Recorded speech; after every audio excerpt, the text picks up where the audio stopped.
going on, Jeromes?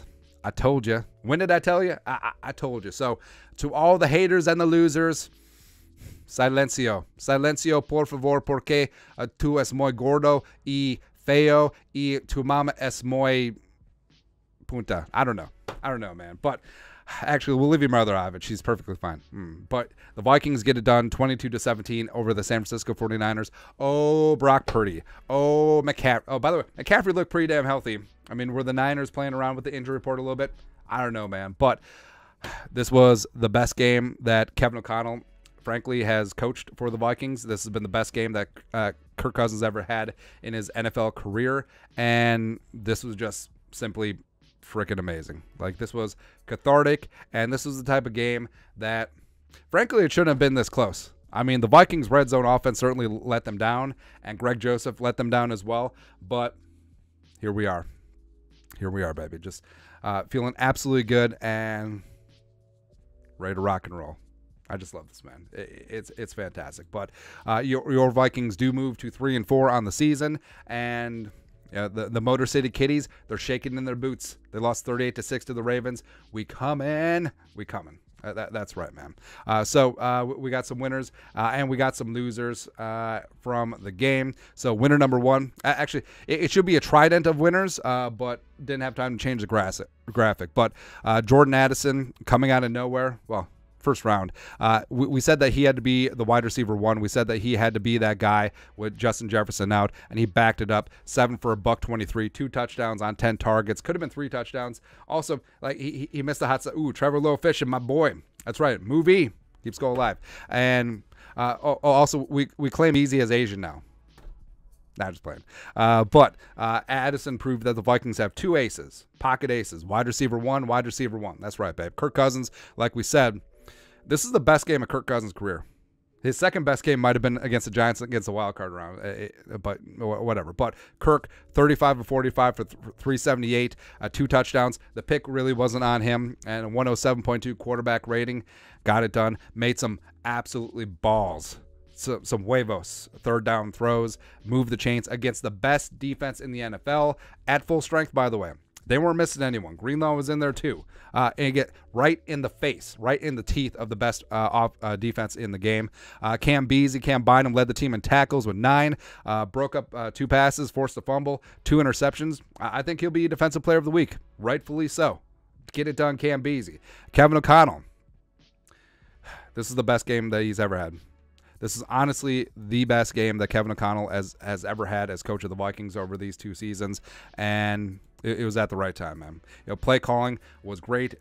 It was smooth. It made sense, and taking it to the best defense in the NFL, all without Justin Jefferson. Danielle Hunter getting after it again, a 9th sack, leading the NFL, as well as Hockenson, a season high in receiving yards with 86, 11 catches for 12. Hockenson was pissed off for greatness. He was pissed off because of the Iowa Hawkeyes. I mean, hey, this is an illegal fair catch. What are you going to do? Ski you ma. Caleb Evans had some nice passes broken up. A big one on third down. Also had 4 solo tackles. The entire offensive line, 0 goose egg. D'Angelo Russell sacks allowed to the best defense in the NFL. 0 sacks for Bosa. 0 sacks for Hargrave. 0 sacks for Armstead. 0 sacks for Jackson. Nada. Cam Akers. I'm sick and tired. Well, I'm sick and tired of the offense running through Alexander Mattison. He's a good dude. He's a solid all-around back, but I can't do it anymore.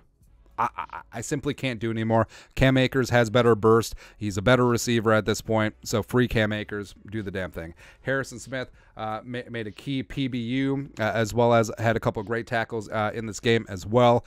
Big time for Dirty Harry, as well as Brandon Powell. I feel like Addison's obviously stepped up, but Brandon Powell has really stepped up nicely with JJ out. Powell had 4 catches for 64 on 5 targets, including a couple of key third down catches. It was great. Third down offense was phenomenal as well. I believe 8 for 13. Don't quote me on that. Actually, do quote me. 8 for 13. Close enough. So the losers, Greg Joseph, man. So it shouldn't have been this close. I mean, the missed PAT could have loomed large late in the game. It made the difference between a 1-possession and a 2-possession game.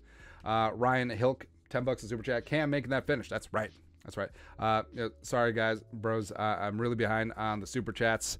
Really fired up right now.